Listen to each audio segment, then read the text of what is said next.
Com podem lluitar per les retallades que ens prometen els senyors de Convergència, com són sanitat, a l'estat de benestar social i a l'ensenyament? Això no es pot retallar a cap preu. M'agradaria que fossis el guardiol de l'Ajuntament i fotés un cop de puny a la taula perquè això se solucionés. I si Madrid ens demana diners, no donar-los-hi. Conyo, que no hi ha dret. I agraeixo la seva indignació, perquè a mi m'agrada dir que la salut pública, l'escola pública, els serveis socials són el patrimoni dels que no tenen patrimoni. És un acte magnífic, veritablement és un goig ser aquí avui.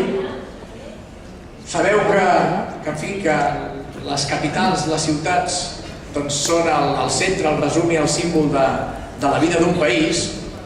I com bé sabeu, aquí hem format una coalició que és Unitat per Barcelona, que està formada per Esquerra Republicana, per Reagrupament, per Democràcia Catalana, que són 3 partits que tenim la voluntat de sumar, de construir. Som 3 partits polítics que han format aquesta coalició, que és molt il·lustratiu, el fet d'Unitat per Barcelona. Ja ho diu tot.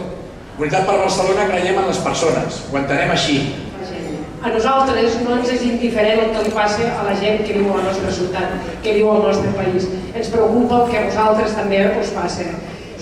I aquest aire fresc, com quan fem neteja a casa, obrim les finestres, el podem fer de moltes maneres.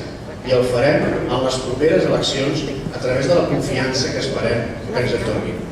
Com a recordatori d'aquest aire fresc que volem otorgar, que volem introduir dins de l'Ajuntament de Barcelona, els donem una petita eina perquè se'n recordin de nosaltres i d'aquesta confiança que els demanem.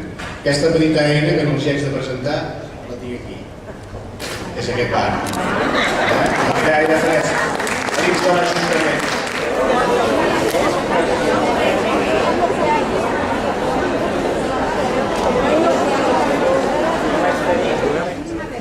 La gent gran, els nostres estimats avis, les nostres estimades àvies, són la font de coneixement de vida, l'experiència viscuda, el saber, el coneixement. I és important tenir escenaris on aquest punt de trobada entre generacions existeixen. I la Polar n'és un exemple important.